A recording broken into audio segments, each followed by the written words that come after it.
In this video, we will look at how to create a weighted grade system. Go under Assessments, click on Grades, and this video will be narrated by Kevin Cormer.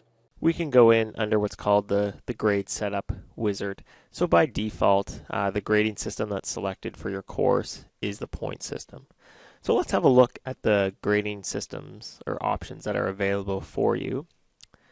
And so there's going to be three options here. There's going to be the weighted system, which we're going to talk about in a minute. There's a point system and a formula. So the difference between the all three is a weighted system is what you would use if you want your grade items calculated as a percentage of the final grade, which would be worth 100%. So the example they give here is, for example, they have this assignments category that might be worth 20% of the final grade, and they have two assignments in there. So each one of those assignments makes up 50% of the total 100% that contributes to this 20%, which is this assignments category.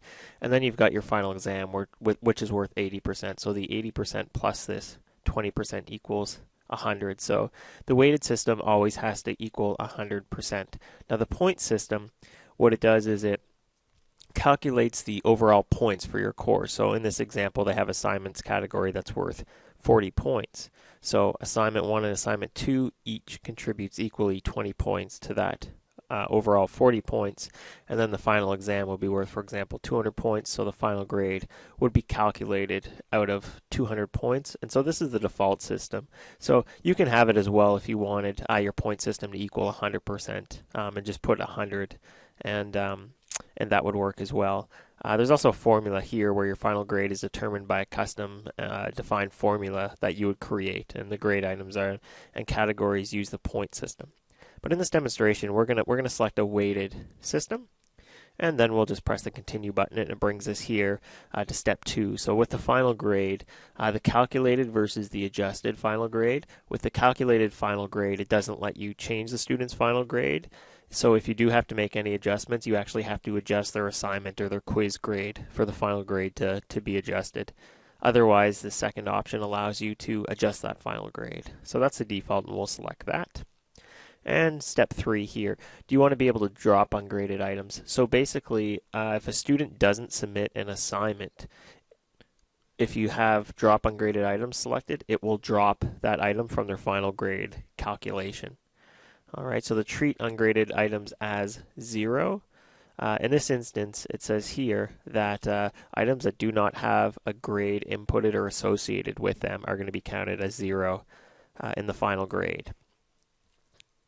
So if that's the option we want to select, we can just check off that, or just select that and auto update. Automatically keep the final grade updated. You can select this. You, the instructor, would be the only one who would see this. The students would not have the ability to see their final grade until you released it to them. So again, this keeping the final grade updated would only be for the instructor, not for the student to see. And then we press the continue button, and it's here into the grade scheme area. So the organizational schemes, we can select one of these. Again, these are non-official grade schemes. So a grade scheme is basically where it takes a point value and assigns a letter grade, so an A, B, C, D.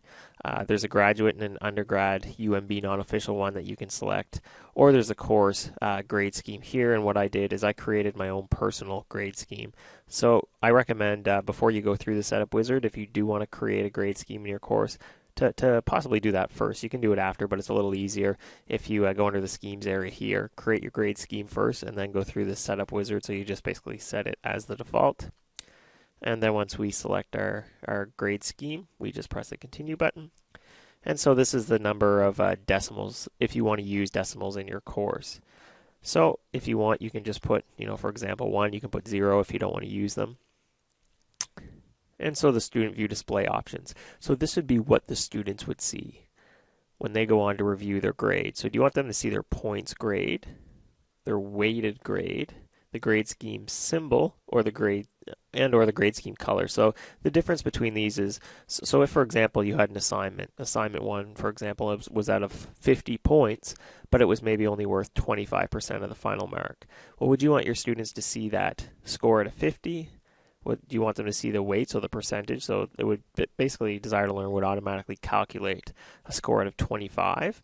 The grade scheme symbol would be the letter grade, so the A, B, C, D. And the grade scheme color, if you did associate a color with your grade scheme, you can show that to them as well. But in this demonstration, maybe I only want them to see their points grade. So their grade, for example, out of 50. So this is the number of decimal places to display for the students to see. So do you want them? So in the previous screen, we chose 1. So maybe we want them to see that one as well. Characters displayed. This is how many characters to display for text items. So when you create text items, how many characters or little letters do you want to, or numbers do you want to be able to type in on the for the display screen for the students to see? So the default is 15, and more often than not, that tends to be plenty. And then the final grade calculation right here, display the final grade calculation to users. So this would just show the students, once you release the final grade to them, how their final grade was calculated. And then we press the continue button, and it just gives us here a little a summary of how we have our system. So we've got a weighted system set up. We've chosen to release the adjusted final grade. We treat ungraded items as 0. We keep the final grades updated for just the instructor to see. We've got our course grade scheme. We display 1 decimal place, and then the student view display options are here. And then we just press the finish button. And so once we do that, if I go under what's called the Manage Grades area, you can see here there's a note that the final grade calculate sums to 0 and not 100. So we want to make sure that it equals 100. So I'll just quickly go through here and just show you. So if I create a new grade item here and create what's called a numeric item, we'll just create a couple assignments here. So we have assignment 1, and maybe assignment 1 is worth 100 points, but it's worth 50%. So you just put in the weight is just the percent right here. So you just put 50. You don't even have to put the percent symbol in there. You can exceed, bonus. You can attach a grade scheme if you want as well, like a different one than what's the default one. But I'm just going to continue on with the one that's the default for the course. And I'm just going to say save and new, and I'm going to create a second numeric grade item here. And we'll just say, final exam, for example. And then in this area, what I can do is maybe the final exam as well is worth 100 points, and it's worth 50% of the final mark. And then we'll just save and close that. And so I just wanted to show you here that you can see we've got our assignment 1 and our final exam here, and they're both maybe worth 100 points, but you've got your weight here worth 50 and 50. So our weight equals 100%. So the important thing is that the weight over here equals 100%. And if it doesn't, you'll get a little notification up on here, as we did when we first went into this screen. All right, so this concludes the tutorial on creating a weighted grade system within your course in Desire to Learn. I would like to thank Kevin Cormer at the University of New Brunswick for this excellent video.